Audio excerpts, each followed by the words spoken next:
Hello, everyone, and it is one of those days. We have a show that really could go on for 3 hours, but we got to keep it to 30 minutes. And, of course, we are sticking with the story that is gripping the world right now. Al Jazeera giving us some on-the-ground, probably the most accurate updates because, again, they're the only people with reporters in all three places, West Bank, Israel, and the Gaza Strip, which is a really, really big deal when it comes to getting accurate reporting. So we'll take a look at some of the major videos and stories and events that have come out from the conflict, as well as this Plus 972 Mag article about this new document that has been released from an Israeli government ministry recommending the complete expulsion of all Palestinians from Gaza. We'll take a look at what that means and what that plan entails.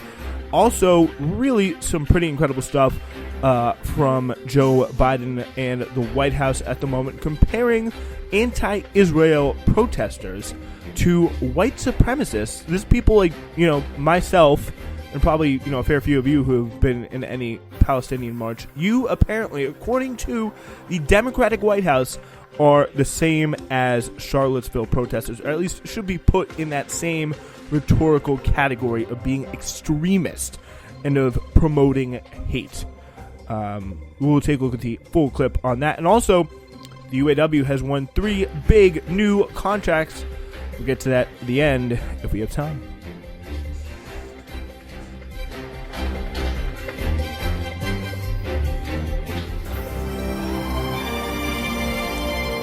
Yeah, I mean, it really, really is remarkable that, this probably which would have been leading any other day, this UAW, 3 different major contracts winning in a huge, huge, huge victory for the labor movement, probably the biggest, I can think of off the top of my head. I can't remember last time there's been such a big resounding victory for the labor movement with these 3 big contracts. A biggest, anyway, I get myself all hyped up about it, but it's very, very rare that we are just trying to squeeze that story in the end there, because we are talking about really interesting and important stuff coming out of the West Bank, and Gaza, really, really horrific stuff, as well as we give you a full rundown and full briefing.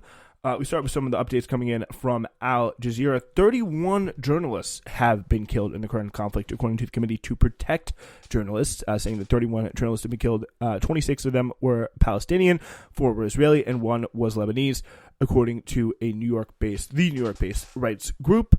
So more members of the press here have died in the first weeks of this war in any other conflict since 1992. So it's a really, again, continued targeting of press, forces and people, as some Israeli officials have said in the past, that are quote unquote armed with cameras. They have been, targeted. We saw Wael al-Dadua, having his family killed in a really, really horrific situation, just this last week, where he has still been out on the air, reporting, giving, the really, really important information of what's happening in Gaza out to the world right now. One of the few people who is able to do it. There is a vigil for the Australian national broadcaster, at the offices of the Australian national broadcaster ABC, for Roshdi Siraj, a Palestinian journalist who was killed in an Israeli attack last week. This is someone whose reporting appeared shortly before he was killed on ABC's 7:30 program.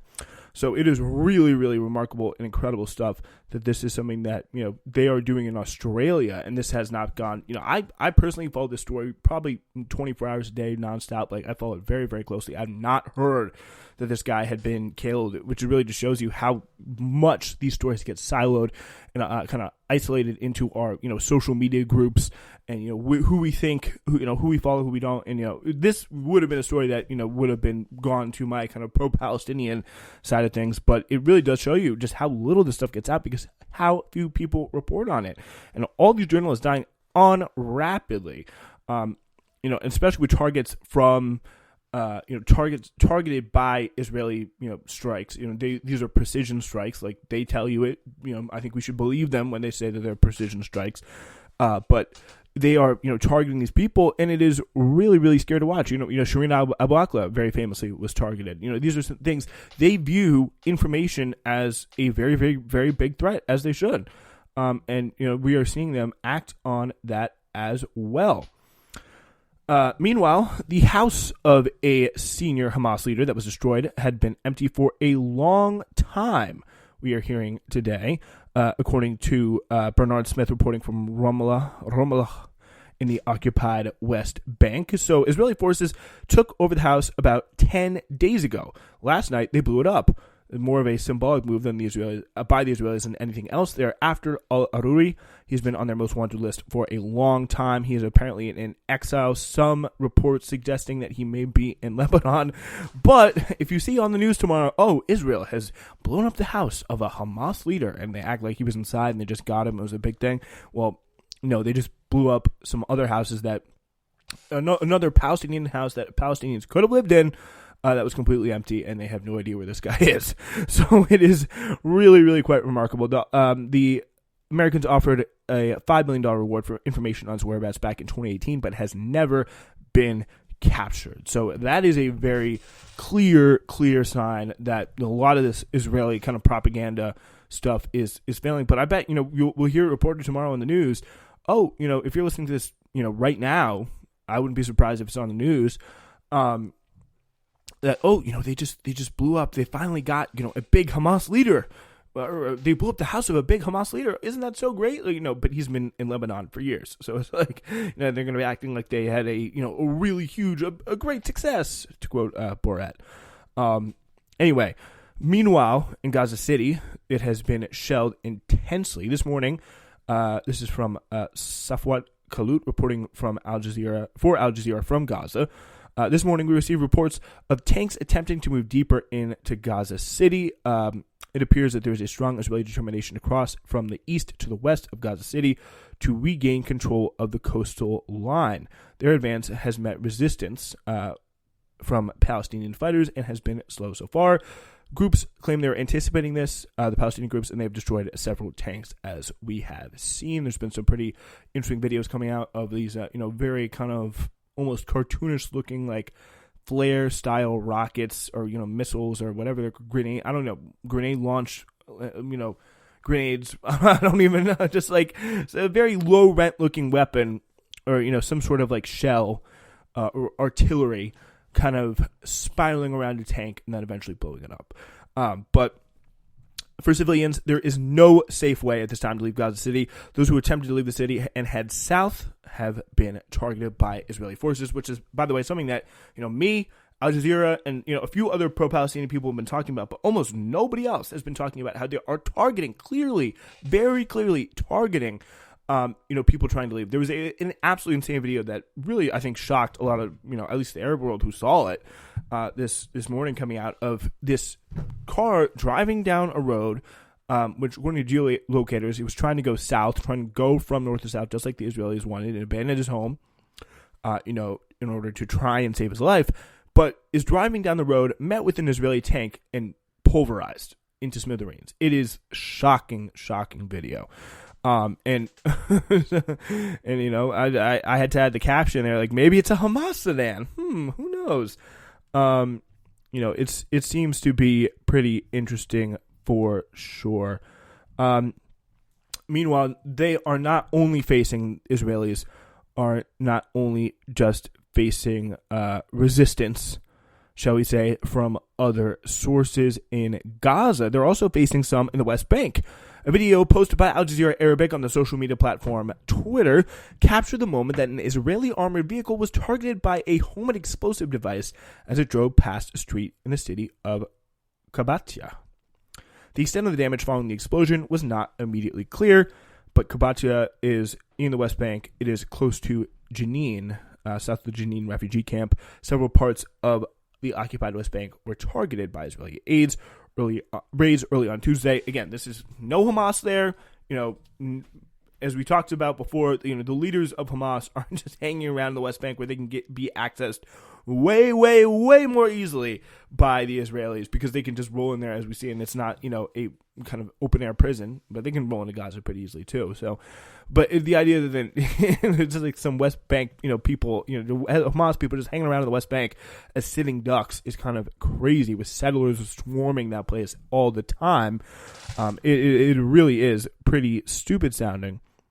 But yeah, it really is kind of a pretty incredible video out on It's at AJA Palestine. And it kind of shows this tank going by and then a big explosion, and it's not really immediately clear. Meanwhile, photos were kind of spreading far and wide of destruction in the southern Gazan city of Khan Yunis as they continue to bomb the south. Japan is opposing new sanctions on individuals and a company connected to Hamas, the Japanese foreign minister said. Japan's announcement on Tuesday comes after the United States last week placed sanctions on 8 individuals for supporting Hamas and on the Islamic Revolutionary Guard Corps for financing and training Hamas. That's the Iranian military. Also, meanwhile, scores of people, many of them children, were among those killed and injured after another night of relentless airstrikes carried out by Israeli forces across Gaza. This has just been, as of 2 hours ago, as right now we're getting into essentially dawn in Gaza right now. It's about, 1, 2 in the morning here in the U.S. By the time you probably listen to this, if you're listening to this on Tuesday, happy Halloween. It is probably, almost night to the afternoon. So, in the southern city of Rafah, at least 18 people were killed in a strike on the family home of a certain Abu Shamla, according to the Palestinian news agency Wafa. A strike on a second residential building owned by the Hijazi family in Rafah also killed 9 people and injured several others. At least 18 people, most of them women and children, were also killed in Israeli bombing in the Al-Zuwaida area in central Gaza. Meanwhile, at least 7 were killed and dozens were injured in the bombing of a residence in the Al Zaytun neighborhood. Also, in the northern part of Gaza Strip, residential building was targeted, killing 3 people, including a 6-year-old child, and wounding 9 others. Just incalculable, incomprehensible humanity, loss of humanity, just constantly, nonstop, intentionally, in front of our faces. It's just unimaginable, and just so shocking, because we almost really know that nobody is going to do anything to stop it in any, really significant way. All right, just some quick updates as we, kind of do one more whip around here of the latest news. The Palestinian Red Crescent Society says Israeli attacks near Al-Quds Hospital in Gaza City are causing fear and panic among displaced civilians and healthcare workers. That's definitely going to be something to watch. I think it'll be a lot harder for them to try and pretend like it was a Palestinian, misfired rocket if they go in and bomb Al-Quds as well in the center of Gaza after they've been threatening and bombing the area around it for days and days and days. The people there refuse to leave because doing so would essentially be sentencing their patients and the thousands and thousands of people sheltering there to death because they would, they're doctors. They need to stay there. They can't just, kick all their patients out because there's, not exactly a, massive supply of medical necessities and equipment in Gaza at the moment. Bombardments reported across the besieged territory of Gaza and also the West Bank as Netanyahu has rejected calls for the ceasefire, bolstered by the United States and Great Britain as well. The Indonesian hospital in Gaza reported a third strike near the facility on Tuesday, near hours after the Turkish-Palestinian Friendship Hospital said an Israeli attack caused damages and injuries. Israeli air raids have been reported in the vicinity of Gaza's European hospital as well, so they are really, really charging the stuff here. It is definitely something, if you're following this, to keep an eye out on and tell people. Just be like, they're doing this now, so when it really happens, if they really decide to go and bomb another goddamn hospital, that, hey, at least we know, at least we clearly know. Anyway, so UN officials appealed to the Security Council for a ceasefire as the head of UNICEF warns that 420 children are being killed or injured in Gaza every single day. Just absolutely horrific. Death total now up to 8,306 Palestinians killed in Gaza, and more than, obviously, 1,400 people have been killed in Israel. So really kind of remarkable stuff. Israeli captives, meanwhile, in kind of the information war, have been that are being held by Hamas, obviously, have been released. Kind of this new hostage video criticizing the Israeli government, calling for a prisoner swap. In this video released by the Palestinian armed group.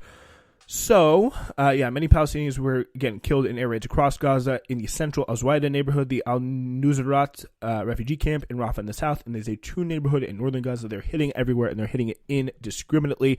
And the question is, what will they exactly do when they're done? What is their game plan here? And that brings me to a very, very interesting article here in Plus 972 magazine, which is an Israeli kind of left-wing magazine, written by here Yuval Abraham, and he writes the Israeli Ministry of Intelligence is recommending the forcible and permanent transfer of Gaza Strip's 2.2 million Palestinian residents to the Egyptian Sinai Peninsula, according to a document revealed in full for the first time by 972's partner site Local Call yesterday. The 10-page document dated 13th of October 2013 bears the logo of the Intelligence Ministry, a small governmental body that produces policy research and shares its proposals with intelligence agencies, the army, and other ministries, and assesses three options regarding the future of the Palestinians in the Gaza Strip in the framework of the current war, and recommends a full population transfer as its preferred course of action. It also calls on Israel to enlist the international community in support of this endeavor.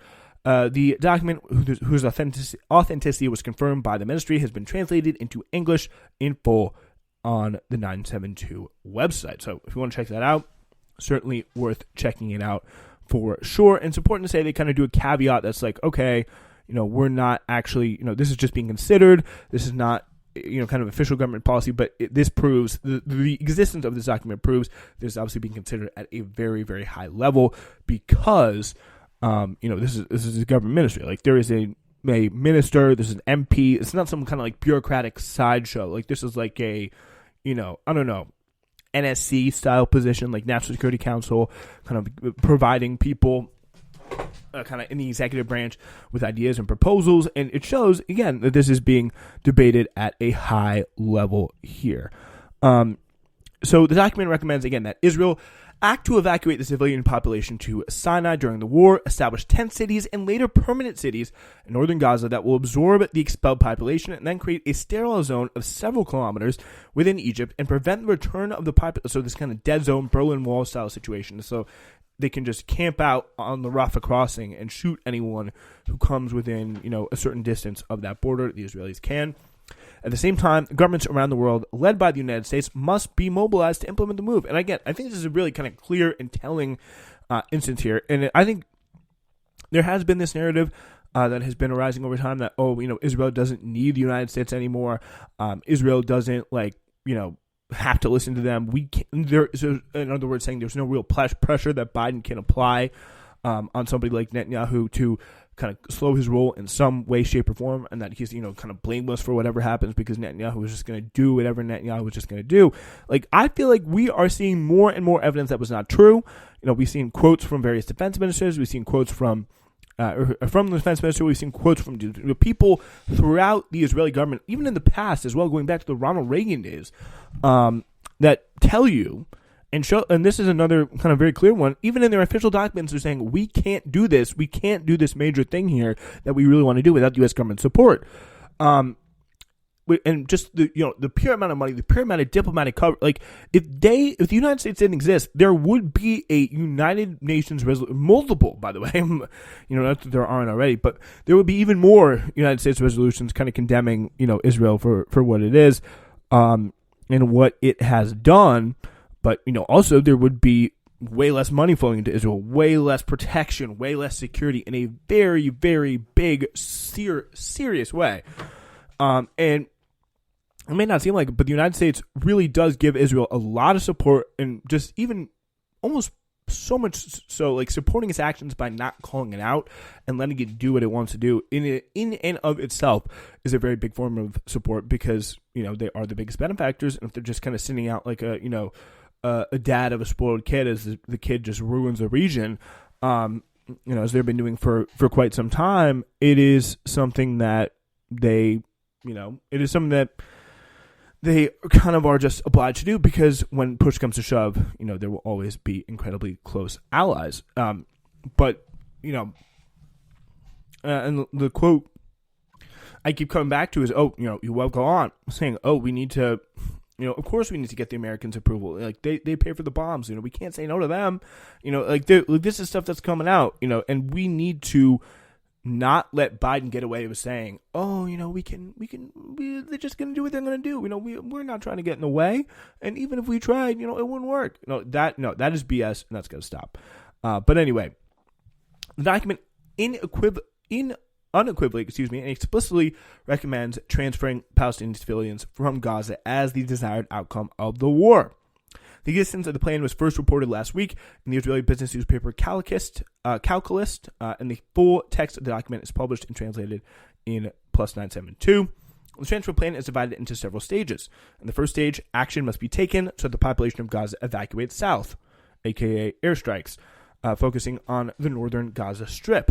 In the second stage, a ground incursion into Gaza will begin, leading to the occupation of the entire strip from north to south and the cleansing of underground bunkers of Hamas fighters. So this is also interesting because it kind of juxtaposes a little bit to the another strategy being put forth by Naftali Bennett on Twitter, being like, we don't really need to do this. We can just create another kind of, smaller version of Gaza within the territory of Gaza without fighting them in the tunnels, without,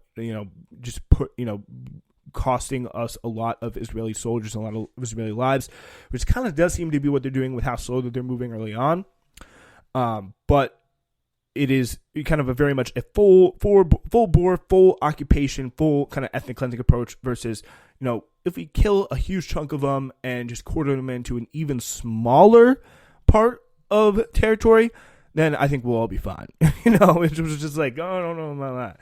Because it's like, still, you're just going to have an even more angry population if you successfully even do that, which is still a very big if at this point. Yeah, but it definitely shows how there is multiple, debates. And I think the closest thing to being accurate is the fact that the Israelis don't really know what they want to do that yet. They could do this where, they first they airstrike, then they push people from the north to the south. And then they go through and cleanse the entire, network of 1,500 tunnels of Hamas fighters to cleanse it all clear and free. They are, by pretty much all accounts, it would be an incredibly, incredibly tough thing to do. So that's why, you see someone like Naftali Bennett was the former, by the way, Israeli prime minister like 3 years ago for a spell. And he was, just for a brief period of time.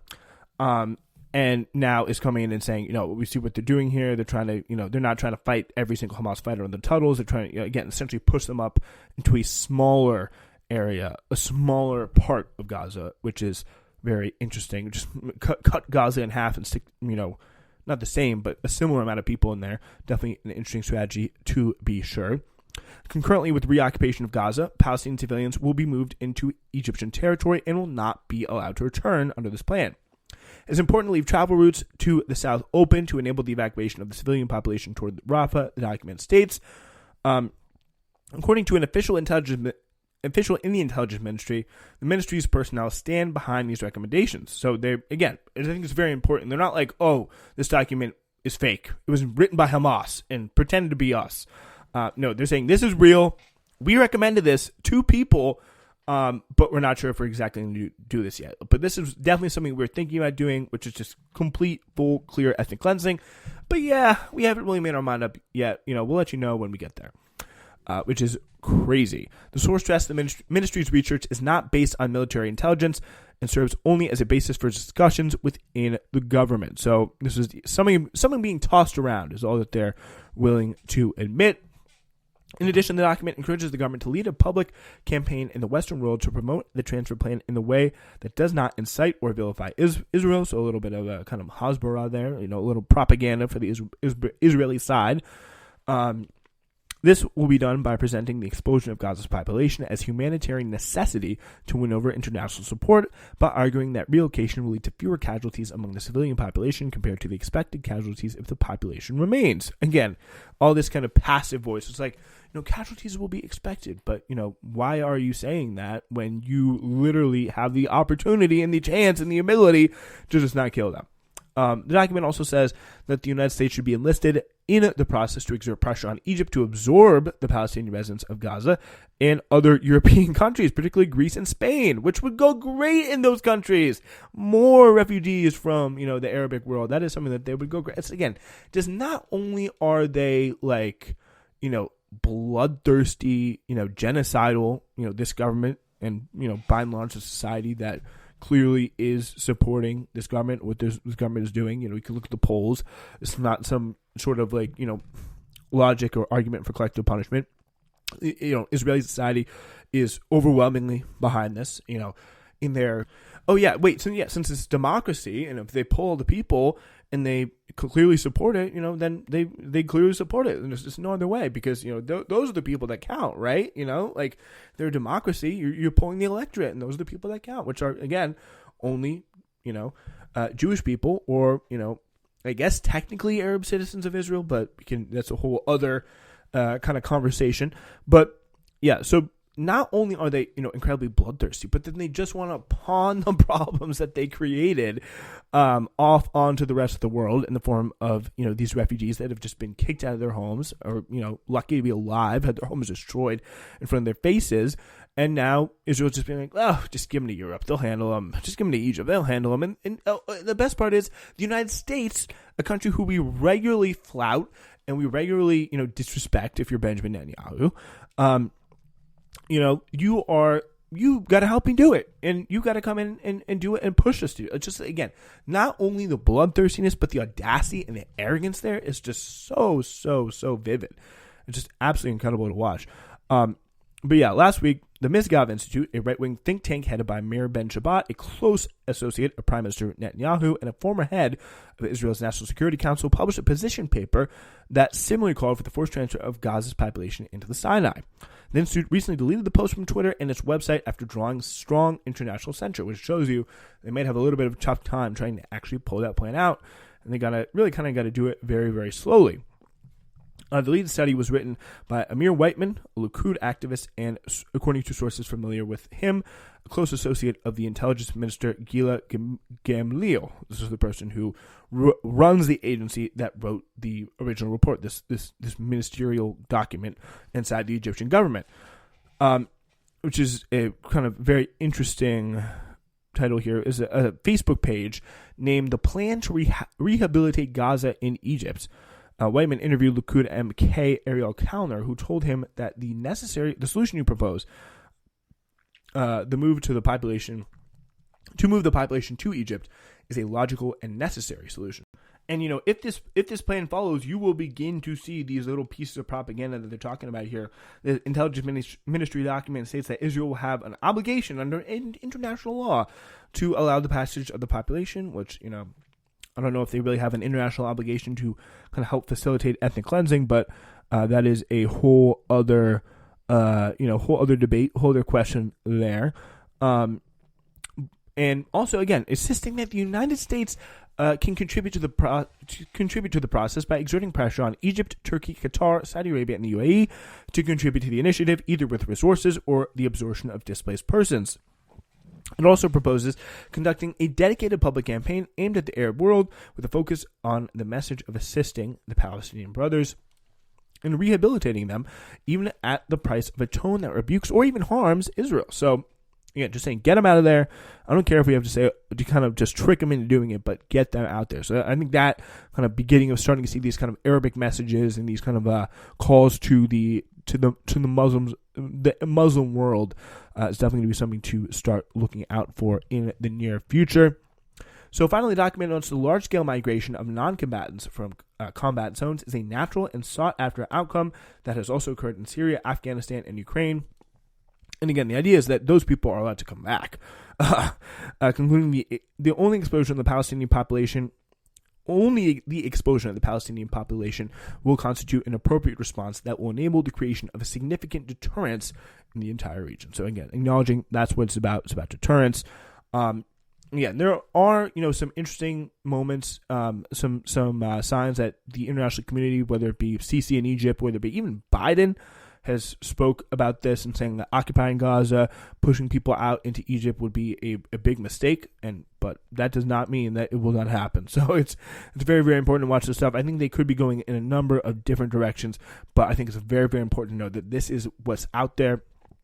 And if you look at every single kind of, instance of former ambassadors or representatives for the Israeli state at some point or another going on various international TV channels, again, not what they tell you in the U.S., because that's all BS for kind of Western, liberal, mainstream audiences, but what they tell you internationally, what they tell you when they're speaking in Hebrew, a lot of it is very, very reminiscent of this plan. And again, that's not to say that it's going to happen, but it is a significant part of Israeli society. All right. We now go to our last story today, and it is with regard to the White House and Karine Jean-Pierre, with a really kind of crazy situation. Take a look at this, and if you're listening to this out there, I want you to get your own interpretation, but it certainly sounds like to me that, Peter Doocy of Fox News and Karine Jean-Pierre go back and forth, have a little questioning, and I think maybe the nicest possible word you could use is conflates.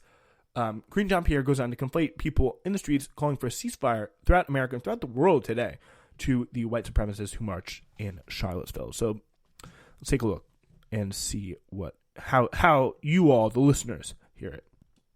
Doesn't Biden think the anti-Israel protesters in this country are extremists? What I can say is what we've been very clear about this when it comes. So first of all, again, complete dodge. And again, I don't know that I think the fact that you're just coming out and not saying in the first place that, these people aren't extremists, obviously, can say something like, if I were her, I'd say, let me get my role. So, okay. First of all, we'll play the question again here. Doesn't Biden think the anti-Israel protesters in this country are extremists? What I can say. Okay, so first of all, Steve, and I thank you for your question. It's very, very important that Americans know that the White House stands with Israel. But just because the White House stands with Israel doesn't mean that we don't support Americans' right to protest. Americans, should be allowed to go for whatever thing that they want. And even if we disagree with it as the White House, that is something that we completely support because we believe in the First Amendment and freedom of speech, and freedom to protest. But you throw in something about how, we are definitely concerned that these people have, we are definitely concerned and in contact with all law enforcement to root out any potential pro-Hamas sympathizers in these protests. But we do not support Americans' right to we do support Americans' right to protest, even if it is the Israeli government, even though we as the White House stands with Israel. That's all you have to say there. It's pretty simple. Probably takes about 30 seconds to a minute to really go out. If you're good at your job, that's something you should be able to do pretty easily. So here's how she goes about it. Doesn't Biden think the anti-Israel protesters in this country are extremists? What I can say is what we've been very clear about this. When it comes to anti-Semitism, there's no place. We have to make sure that we speak against it very loud. Okay, so again, she is then right away comparing people protesting Israel to anti-Semitic extremists, which is already an insane conflation to make. These are people who are out in the streets. Many of them are Jews. Huge amounts of them are Jews, by the way. Look at that Grand Central protest that happened last week. Those are, again, Jewish Voice for Peace coming in there and saying, so many Jew-led protests around the country over the last few weeks for a ceasefire. And then, not to call all the other people anti-Semitic, but it is, I've been in these protests. This is not an anti-Israel protest is not something that should in any way be associated with anti-Semitism, and absolutely disgusting and shame on her that she would associate it with that in that way, right off the bat. But she goes further. And be very clear about that. Remember, what the president when the president decided to run for president is what he saw in Charlottesville in 2017 when he saw again. So we're saying it's a really kind of incredible stuff. So she goes, okay, first here we have to condemn anti-Semitic hate. The president cares a lot about anti-Semitic hate. That's why he saw it in Charlottesville. He went to stop it in Charlottesville. And then obviously the implication is here, you see the same thing in these anti-Israel protesters, which is, again, the phrase used by Steve Doocy in the question. And you see that same thing that Biden and the White House see in the Charlottesville protesters. You see the same thing in these anti-Israel protesters. That is a clear, disgusting conflation here by the White House, and something that, should travel far and wide and should hurt these people, because that is just disgusting. Neo-Nazis marching down the streets of Charlottesville with vile anti-Semitic just hatred. And he was very clear then, and he's very clear now. He's taken actions against this over the past 2 years, and he's continued to be clear. There is no place for this type of vile and despite this kind of rhetoric. And we hear you guys, though, talk about extremists all the time. It is usually about MAGA extremists. So what about these protesters who are making Jewish students feel unsafe on college campuses? Are they extremists? I've been very, very clear. We are calling out any form of hate. Any form of hate. It is not acceptable. It should not be acceptable here. And we are going to continue to call that out. And let Again, so I don't know how you can listen to this and not clearly come away with the impression that Karine Jean-Pierre, you can write to me at SWRN702, again, at SWRN702, if you, at gmail.com, if you think otherwise, SWRN702 at gmail.com, if you think otherwise. Tell me I'm wrong, but she clearly there associates anti-Israel protesters, people, by the way, like myself, like other people that I know out there in the country, as spreading, and by the way, plenty of Muslim Americans, especially plenty of Muslim Americans that Biden needs like hell to come out and vote for in places like Michigan and Georgia. They were out there, they were protesting as well, and she comes from the White House podium and calls them hateful. I don't know how you could see that any other way, and I don't know how you could not just think that is absolutely and completely disgusting and reprehensible. She should have apologized for that an hour after she said it, let alone, there will be no apology. So really, really remarkable stuff there. In a very, very big way. We are definitely kind of blowing past our time limit here, but I do want to get to this really kind of quickly here. A 6-week wave of strikes that hobbled the 3 largest U.S. automakers has resulted in tentative contract agreements that would give workers their biggest pay raise in decades, while avoiding a projected work stoppage that could have damaged the economy. On Monday, GM and the UAW reached a deal that mirrored agreements the union had reached already in recent days with Ford Motor and Stellantis, the parent company of Ram, Jeep, and Chrysler. The trends will be costly for the automakers. They undertake a switch to electric vehicles, and here comes the times. But boy, oh boy, did Sean Fain get him! Oh my goodness. Ugh. Sorry, I had to go through the soundboard a little bit. Sean Fain, explosion.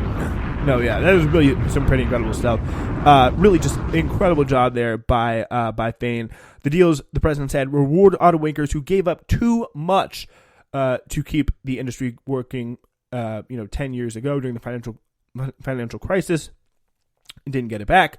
The strike stretched longer than White House officials would have liked, but was resolved before causing significant shortages of new cars and trucks that may have frustrated voters already angry about inflation.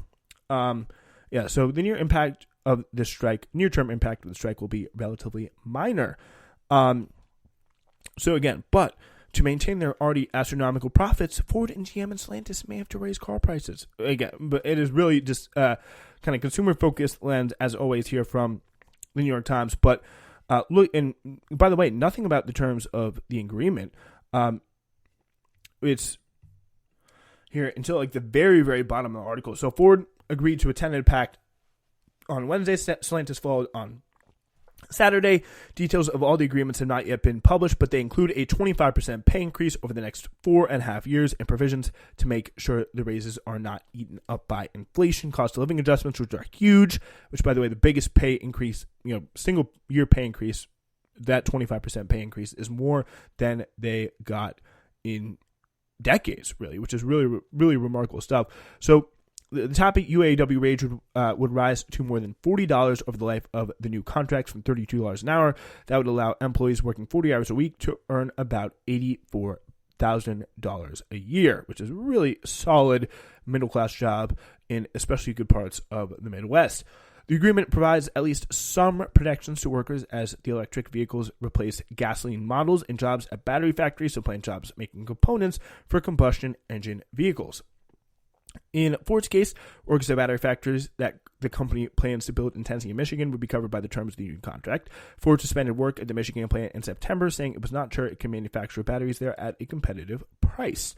But still, these two key elements there, 25% pay increase, 40 massive raises for the top UAW wage, and also a lot of the kind of the floor wages as well, is an unambiguous, I would say. And we'll see how it goes down with the members, which is obviously the most important thing. But it was a really, really big win for the union, and hopefully emboldens a pretty wider wave of workers saying, hey, we got a union, or we can get a union, and we can actually really win battles and improve the material conditions in our lives. Definitely something to keep an eye on. Thank you so much for joining us here today. This has been Newsflash. We will see you on Wednesday.